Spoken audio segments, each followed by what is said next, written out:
Fernando, outstanding. Thank you. Really, really insightful. It's clear that the world needs more energy. It's clear that the world needs more transportation. They need clean transportation. And as an industry, it's our responsibility and it's also our opportunity to provide that. We have been working together for a long time. Fernando said he's 33 years with TUPE. Coincidentally, I'm 33 years with SinterCast. We first met when I was technical director. At that time, Fernando was the assistant to the sales director. If you remember, it was Eleanor that introduced us. And over those years, Fernando became the sales director, and then the sales vice president, and then the vice president of operations, and finally CEO. And during that 25-year journey together, we came to the point where we could easily reach out to each other and discuss things. The operation always moved on its own, but if it got stuck or if there was something else that we have to do, it was a quick and easy phone call or a quick and easy visit. So I want to thank you for the presentation. I want to thank you for traveling. And I also want to thank you for your support. It's your support of SinterCast, but also of me personally. We work with a lot of foundries, and some of them are the competitors of TUPE. And Fernando has always been super cool about that. And I never wanted to surprise him that a press release shows up on his computer screen in the morning. So I usually spoke to him in advance if we were going to do something new with a competitor. And I said, oh, he's really cool about that. He always said, Steve, grow your business. And indeed, he said, I'm happy for you. And something that you mentioned in your presentation about SinterCast contacting the OEMs. And a lot of the foundries don't like us to talk to their customers. They don't like us to leapfrog and give us that freedom. But Fernando always encouraged it. He knew that we carried understanding of the material, and it helped to grow the market. And so we were always welcome to talk directly to the OEMs. And toward the end, you did the ultralight. And I think the ultralight is an excellent example of how we sometimes could really do things fast. Because ultralight started in a discussion of us two alone in a room together. And we started that program. And he financed it, and I became program coordinator. But we absolutely started and ran ultralight together. So you fast forward to 2023, and I don't think that you realized I would show this slide, but in October of 2023, Fernando was recognized by Forbes as one of the top 10 CEOs in Brazil. Yeah, and it was around the same time, it was actually in October of 2023, and that I was contacted by the American Foundry Society. It's the biggest foundry society in the world. And they told me that they were going to give me this award of scientific merit. The plaque says April 23 because it was given at the annual Congress. And Fernando and I, we discussed this when it was current. And we joked that he had evolved to become a captain of Brazilian industry, and I had evolved to become an internationally recognized nerd. But we laughed about that, and we were always happy with each other's achievements and recognitions. So it's okay to be a nerd in our industry. We have to talk to the foundries every day, and we talk to them on all levels. It's the technical level, the operation, but it's also the purchasing and the logistics and the commercial activities, and we need all types of people to do that. But to talk to the OEMs, that's a different story. Because it's not normal that a tier 2 supplier talks directly to the end user. And the only way that you do that is with knowledge. The industry has changed so much in the last 30 years. There's so many fewer people. The cycle is so much faster that those OEM managers, they just don't have time anymore. And if you can't bring knowledge, they don't have time to meet you. And what Fernando was talking about was that we did have a seat at that table with the OEMs. And now I pivot to Vitor, because Vitor has knowledge. Vitor had the knowledge of the foundry industry and of cast iron and, of course, thermal analysis and solidification. He had that on his CV, and that is why the board chose him as the CEO's succession. But what I see is that he's really digging in the industrial stuff. He's an enthusiast of the auto industry. A lot of time studying market data, a lot of time studying regulation and emissions legislation, and most recently a lot of time studying tariffs. But that knowledge will also give Vitor a seat at the table, and we're in very good hands with that. So with that as background, what I want to do is to talk about today, and I'm going to leave the future for Vitor to present in the next. I'm here today. Vitor is your future. So let me begin with an overview of our current production. And what I always do in the AGM is I roll in April, right? We publish the first quarter results, and then when we get here, we also have April. In the first quarter results, we published that we were at 3.1 million engine equivalents. Last year in the first quarter, or indeed, sorry, last year in the first 4 months of the year, we were at 4 million. Since the first quarter, April is always better than January. So we're a little bit better. We come to the meeting today with a run rate for the first 4 months of 3.2 million. But what it means is that we're 20% below where we were last year. And let's discuss how we get there and why we got there. So breaking it down into our 5 main sectors, our biggest sector currently and our biggest growth opportunity for the future, as we've always said and as Fernando just echoed, is commercial vehicles. So we were 51% of our production last year, this year 50%. If you do that math, we're down 23% on commercial vehicles. And if you convert that to engine equivalents, which is how we all speak, that's 475,000 engine equivalents per year. And that's not any change in any program, that's purely the market demand. And everyone hears on the news at night and in the newspapers that the economy is low at the moment, commercial vehicles are low at the moment, and so that has hit us for 475,000 engine equivalents.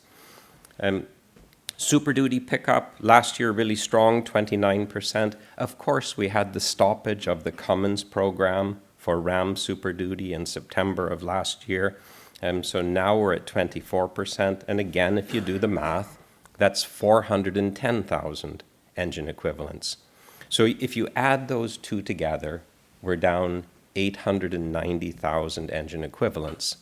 And indeed, you can see from the headline, we're only down 800,000. So that means that the other 3 categories have actually grown and clawed back 100,000 engine equivalents. Ford F-150, the petrol engine, it's not just the F-150. That 2.7 and 3-liter petrol engine is used in 7 different vehicles at Ford and Lincoln. Yeah, so it's widespread, but F-150 is the biggest user, so we always use that as our initial reference. Growing really strong, super stable production, long-term well beyond 2030. The Ford Ranger also growing a little bit in the past year. This is a real success story. The Ford Ranger currently uses the first ever high volume engine, the one that we started production of in September 2003. We consistently ran it for Jaguar Land Rover at just over 100,000 per year, and now it is almost double that. So after 22 years of production, it's running stronger than it ever was. And there's a really nice triangle in this room, because at Ford, Steve Gill, our board member, was responsible for the development of that engine. Fernando was responsible for producing it, and Bob was the first customer as chairman of Jaguar and Land Rover. And then we come to our industrial power sector. Again, it has grown over the year. So I think we have our traditional spread among those 5 different categories. Let us carry on to what I call my favorite plot. Yes, and this shows our series production growth over the last 15 years. And I always like to draw the average line. And what happens? You have as many of the dots. Each dot is what we reported in our quarterly production statistics. There's an equal amount of time when we're above the average line as when we're below the average line. Of course, that's the meaning of average. The frustration at the moment is that we're below again. I'm currently running at 3.2. It's frustrating. It's frustrating that we're below the line. It's frustrating that we're at 3.2 million after we were running above 4 million. But what I ask the shareholders, balance that frustration with confidence and a bit of patience. The confidence is what Fernando presented. The confidence is what we know. Yeah, the market will grow. We will get back to 4 million. 5 million engine equivalents and 6 million engine equivalents are obvious. 7 million engine equivalents remains a reasonable target for us in 2029. We had 13 consecutive quarters of year-on-year growth from the second quarter of 2021 to the second quarter of 2024. Yeah, so that just stopped a couple of quarters ago. We will return to dots above the average line. We will return to a string of quarters where we are higher than we were in the previous year. I don't know if it will start in the third quarter. Third quarter last year, we were 3.5 million engine equivalents. Maybe tough to get there for the full third quarter. Remember that the third quarter has July and August, which are traditionally low because of summer shutdowns. But fourth quarter last year was 3.1 million engine equivalents, and I'm sure we'll beat that. And there we start our string of quarterly year-on-year increases. So as I say, target remains hitting the 5 million annualized engine equivalent milestone before the end of 2026, 7 million milestone in 2029. And our target has always been double-digit growth. And at the moment, we're a little bit below that because we're below the average line, and that's the basis of the compounded annual growth calculation. If you do the math from 15 years ago, that's 2010. That's the basis of our 15-year compounded annual growth calculation. We were at 825,000 engine equivalents. And if you base it from 2015, the 10-year ago mark, we were at 2 million engine equivalents. A lot of us were there. I remember 825,000 engine equivalents. I remember what that was like. I remember the pressure. With our revenue model, we needed to be above 1 million engine equivalents to break even at the time. So we were still talking about being cash flow positive for a full year. It's a fantastic amount of progress, even if it is currently frustrating. I am confident because working together with the foundries and the OEMs, we know what's coming. Yeah, we know the planning of the OEMs. And I think that FPT, you know them as the Iveco truck brand, made a fantastic press release about their new engine back in the autumn of 24. And many of you may have seen me present this in other presentations before, but I want to put it on the record here at our annual meeting. And they wrote, one common innovation FPT chose for the XC13, where the XC is the new generation C13, regardless of fuel type, was to migrate from standard castings for the cylinder block and head to compacted graphite iron. This enables us to be lighter, but also more rigid, he said. So that aids emissions and also the amount of cylinder pressure that we can maintain. The improvements FPT made reduced weight by about 10% on both the diesel and natural gas models compared to the previous generation C13 engine. These are all of the things that SinterCast has always been saying. Yeah, stronger CGI, therefore engines that are smaller and lighter and more performant, and of course, because they save fuel, cleaner. And they go on. Compared to the C13, these and other improvements in the XC13 have resulted in a more than 2% increase in power and over 12% increase in torque in the diesel version, with a corresponding 7% decrease in fuel consumption. The natural gas model saw increases in power and torque of more than 9% and over 10% respectively, with a fuel efficiency improvement about 8%. This is exactly what Scania said when they launched their new generation, with our CGI cylinder block and our CGI cylinder head, produced here locally in Södertälje, produced at Tupi in Mexico, produced at Tupi in Brazil. They said that they achieved 8% improvement in fuel economy. And this is the root of the confidence. If you go away with one sentence from my presentation, this is it. All commercial vehicle OEMs will use CGI before the end of this decade. And that is the confidence on which I'm able to balance the frustration. It is coming. So let's look at the outlook. And I just want to see how we go from where we are today through the end of this year and maybe a little bit beyond. As I said earlier, and as we wrote in the annual report and in the first quarter report, it's clear this is a year of recovery. We reported 3.1 million engine equivalents in the first quarter. Just do the math. If we want to get back to where we were last year, full year last year, we were 3.6 million. It means that in the remaining 3 quarters of this year, we have to post 3.7 million engine equivalents in each of the 3 quarters. We're not going to quite get there.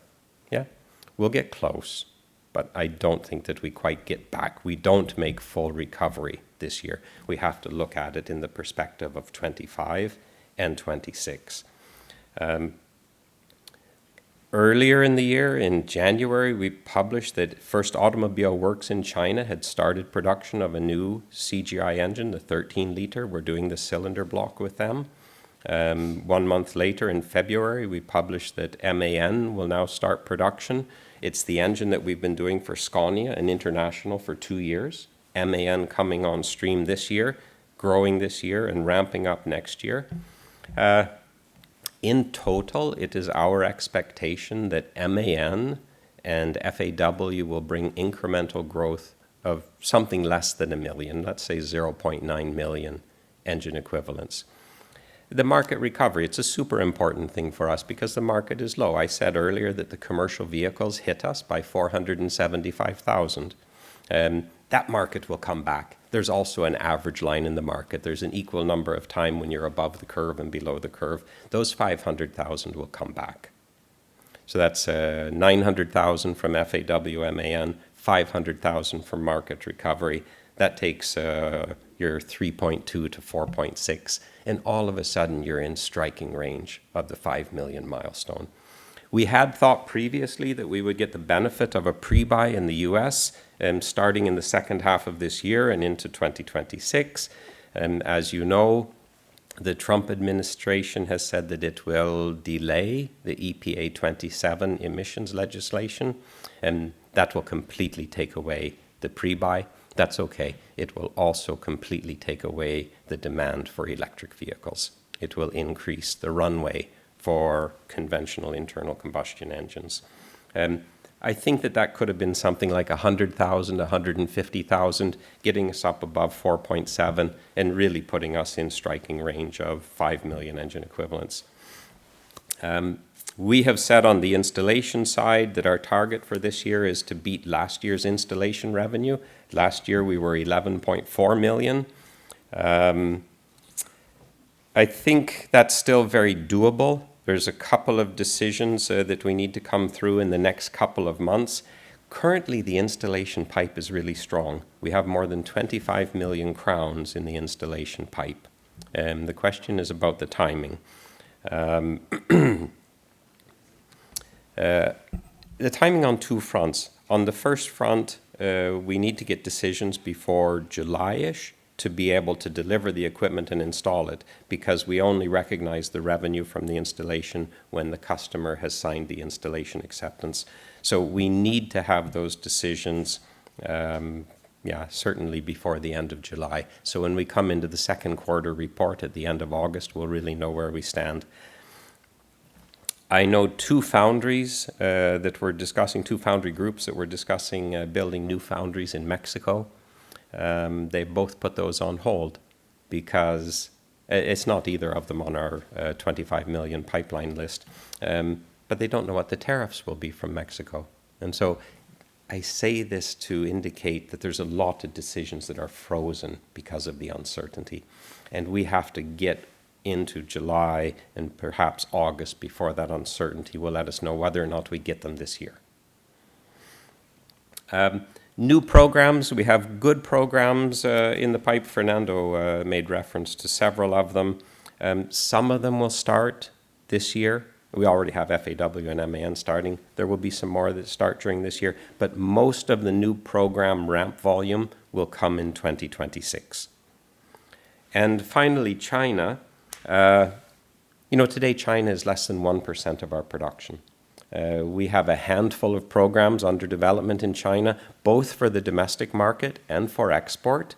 And if they do what they say they will do, China could give 1 million engine equivalents in 2029. And that's a really important contribution, because if we expect to get to 7 million engine equivalents in total, that's 15% of our volume coming from China. Fantastic growth. So before I hand over to Vitor, I just want to touch as well on the different powertrain options.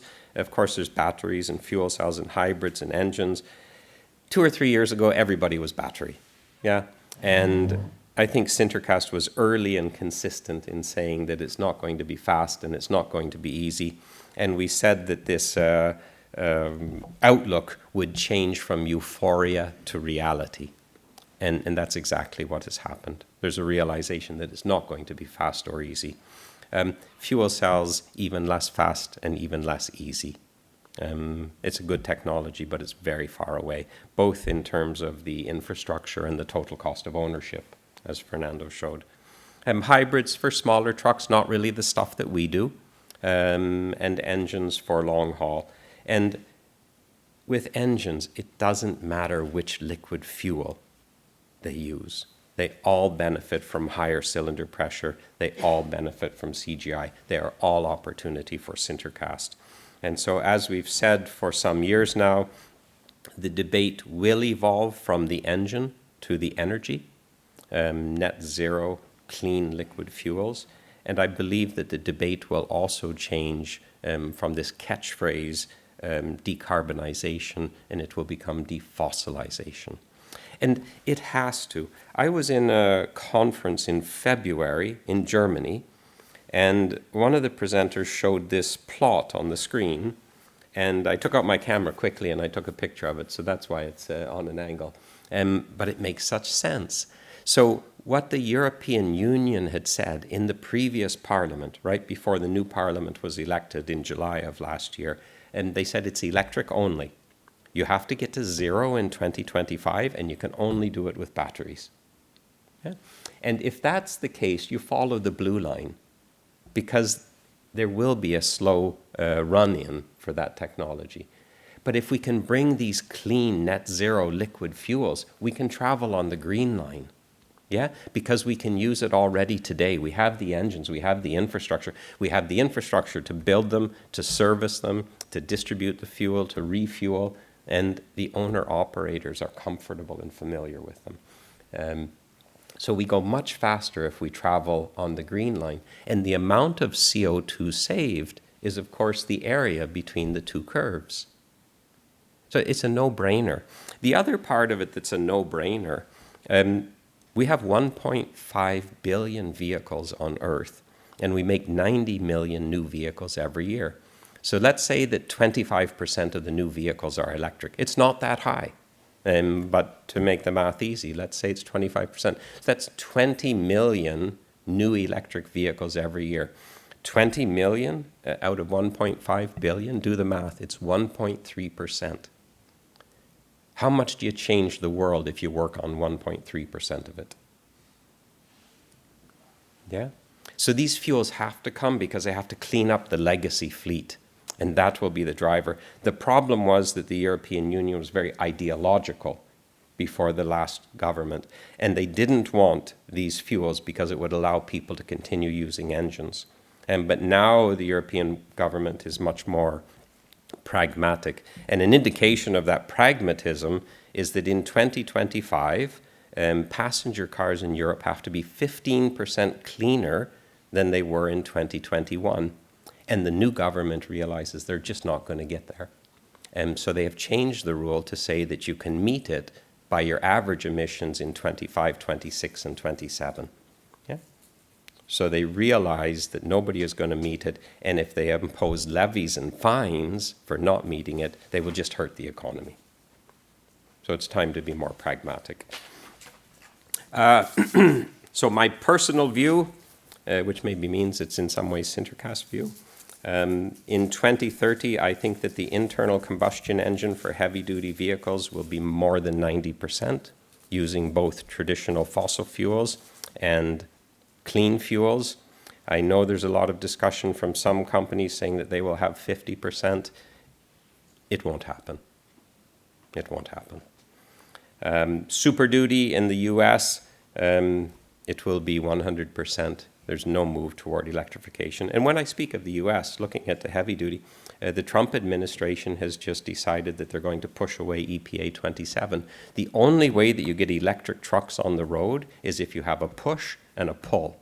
The push has to come from the government. The pull has to come from the drivers or the owners. That's great for Amazon and Coca-Cola. You know, they want it on the side of their truck. It's part of their branding. But the owner-operators are focused on total cost of ownership.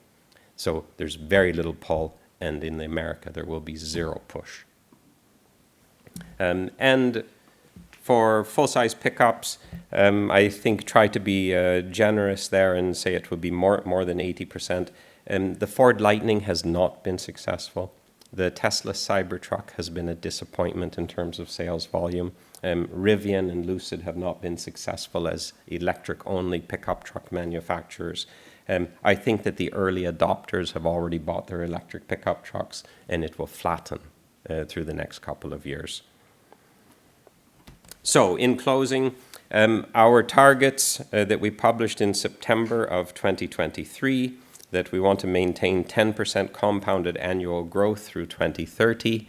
I don't want to use 2030 because the 10-year comparison would be 2020, which was a silly low year because of COVID. So if we take 2019, we were at 3.2 million. That means 8% compounded annual growth to get to our target of 7 million. If we do the same thing, 2014 was 1.7 million, 2015 was 2.0 million. Take that up 15 years to 2029, they're both 9%. So it'd be tough to get to 10, but we'll be up in that neighborhood. 70% gross margin, our revenue will grow, our costs will decrease. As our revenue grows from the series production, installations will be a smaller percentage of our revenue, so our cost of goods sold will go down. It will be easy to keep that above 70%. Operating margin, likewise, revenue goes up, costs go down. We will get to 40 and above in 2 years. CO2 emissions, we're at 72 million now. Right, there are 13 million SinterCast CGI vehicles on the road today. Yeah, all of them giving that kind of 8% fuel economy improvement every year. And from that, we have now saved 72 million tons of CO2. We're on a pace of about 10 million tons per year. So by the end of 2027, we should be at 100 million tons, perfectly on target for that. And 25 years of consecutive increase in the ordinary dividend. We're at 14. I assume that in the next hour, the shareholders will approve this year's increase in the ordinary dividend. That gets us to 15. with the increase in production and profitability. The next 5 are easy. We certainly get to 20. Let's see how we go from there. Thank you.